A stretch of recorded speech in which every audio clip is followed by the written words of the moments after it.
First the train from London to Liverpool, then a short trip to the docks where I boarded the ferry to Dublin, then the long train ride through Ireland to Belfast.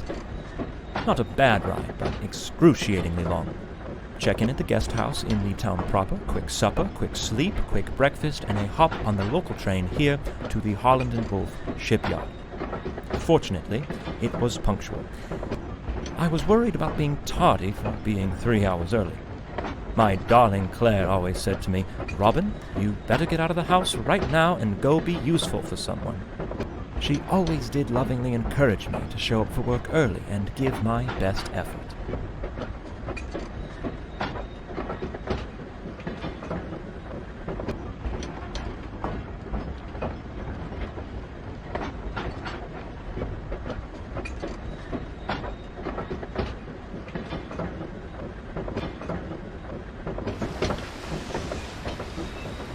Titanic is likely no different from the Olympic.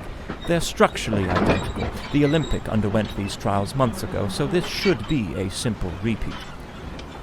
I board, observe her during the sea trials, vote aye or nay on her certification, and then I ride her back to Southampton.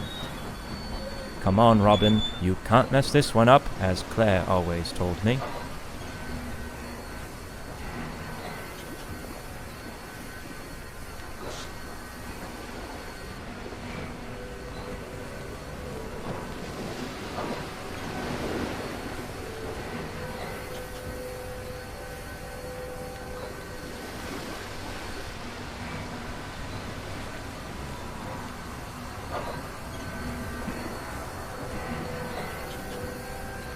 Let's look at the positive. The weather broke, and now I've been given the opportunity to board the Titanic advance of the trials. This gives me a bit of time to really admire the beauty of the ship before I have to scrutinize every last aspect of her functionality.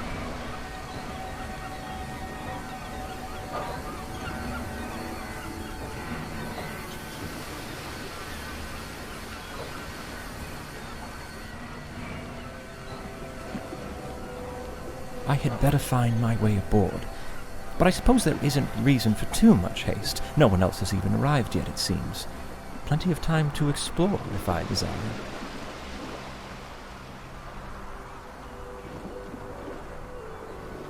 I'm quite surprised by the amount of confidence the industry is placing into this ship. She's not even certified yet, and her first ticketed voyage is just a week from now. No room for failure on these trials, I suppose. It's like getting dressed up for a date when you haven't even begun your courtship yet. How do you know if you'll be rejected or not? I learned that one the hard way.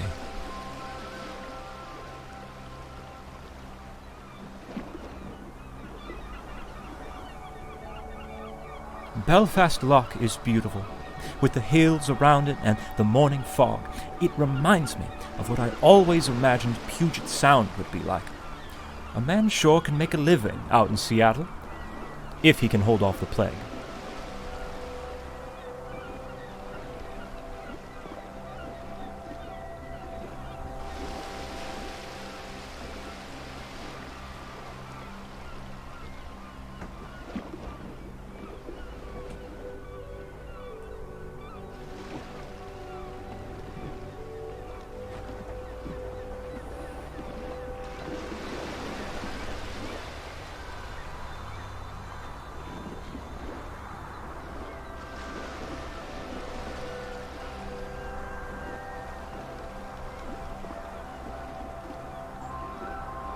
I see they're doing all they can to extend my travel time. How do I find my way through this mess?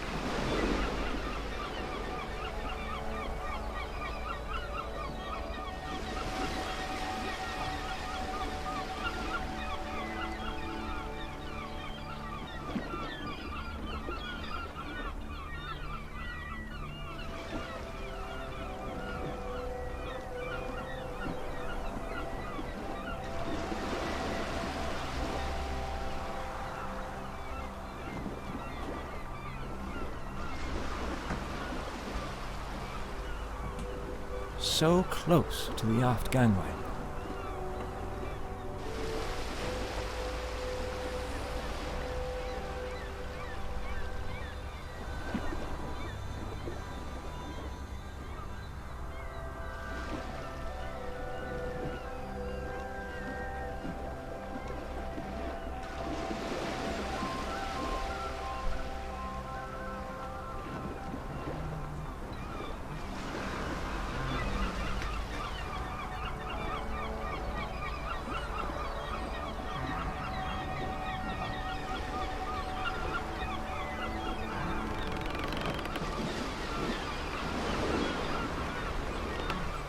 They couldn't simply move these signs out of the way.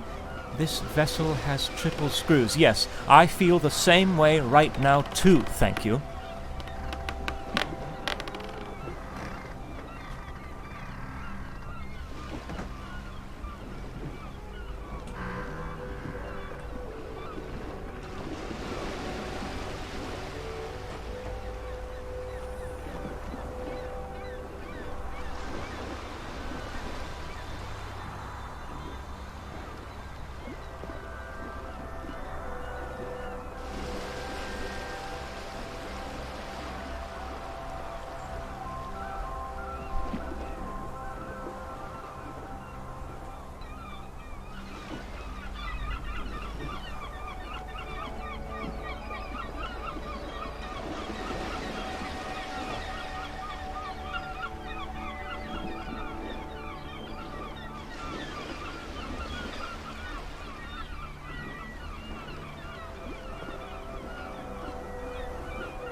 All these coal carriages blocking my path. Damn it, John Milligan and Company Limited.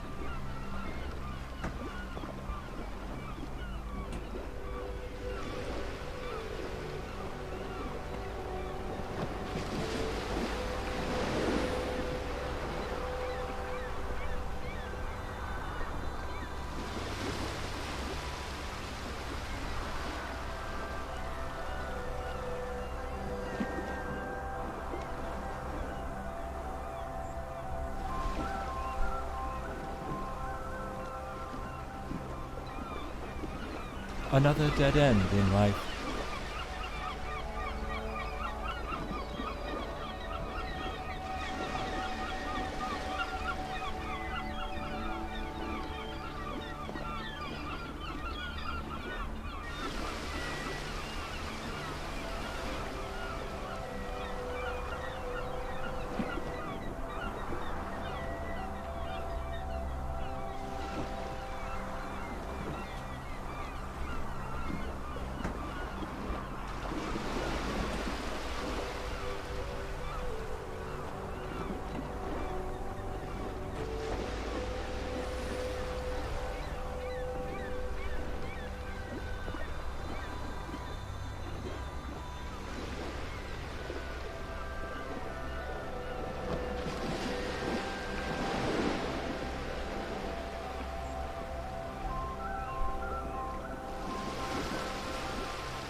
You just can't beat that train carriage arrangement. It really stretched my cognitive abilities. People simply aren't stimulated enough these days. Claire tells me that every night.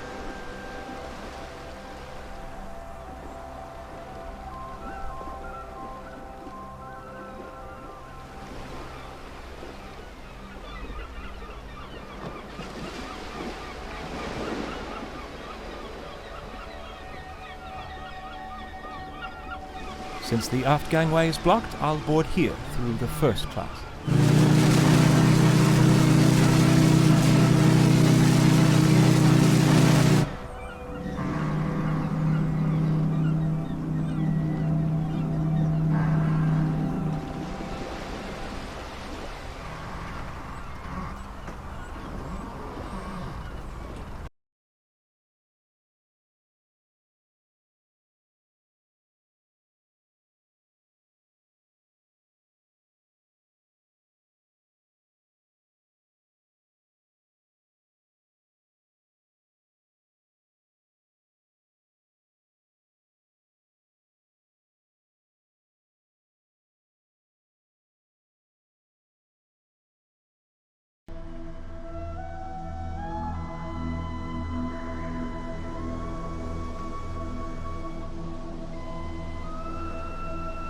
Most first-class spaces should be accessible at the moment, but I may be able to venture down to third class for a spell through Scotland Road on E-Deck.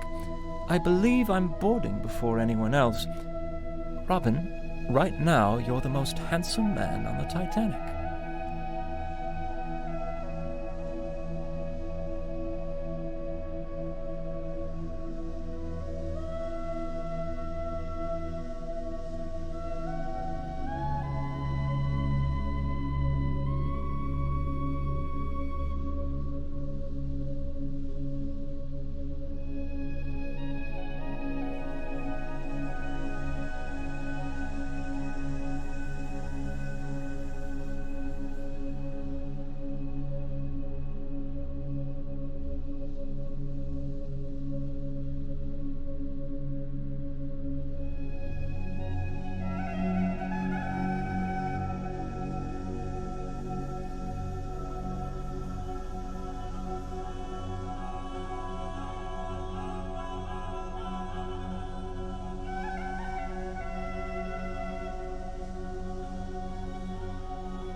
I especially commend them for modifying the bulkhead. I never cared much for what was on the Olympic.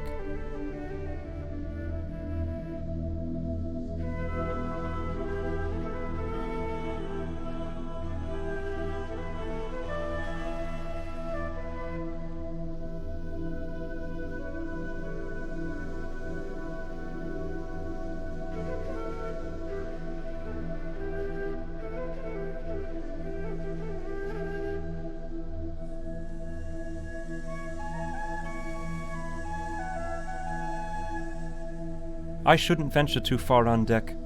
The Board of Trade members may board soon, and I'm expected to meet them.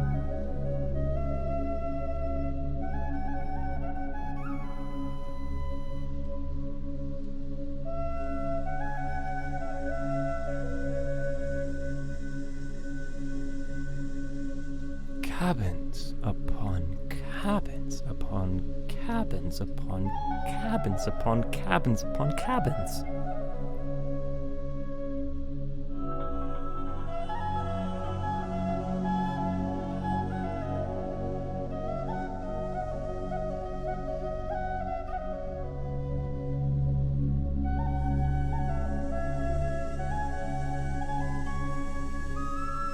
Love the wood detailing here.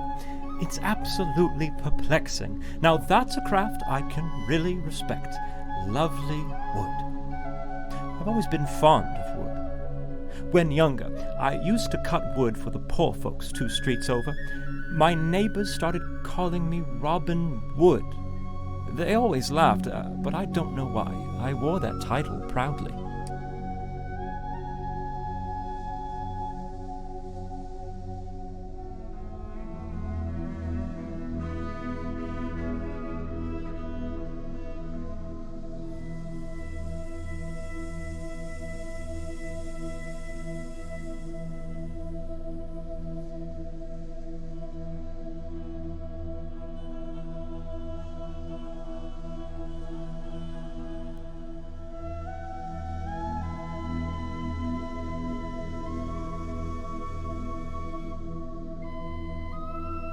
What a fine accommodation for the unwinding of the gentlemanly sort after a long day at sea.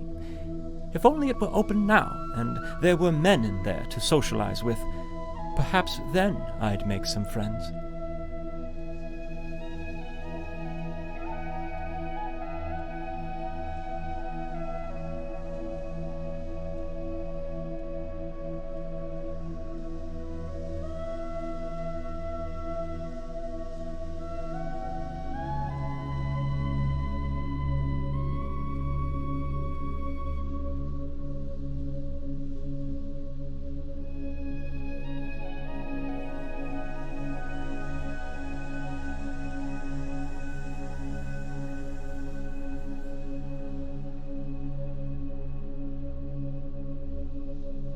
I suppose this won't be open any time soon. A shame.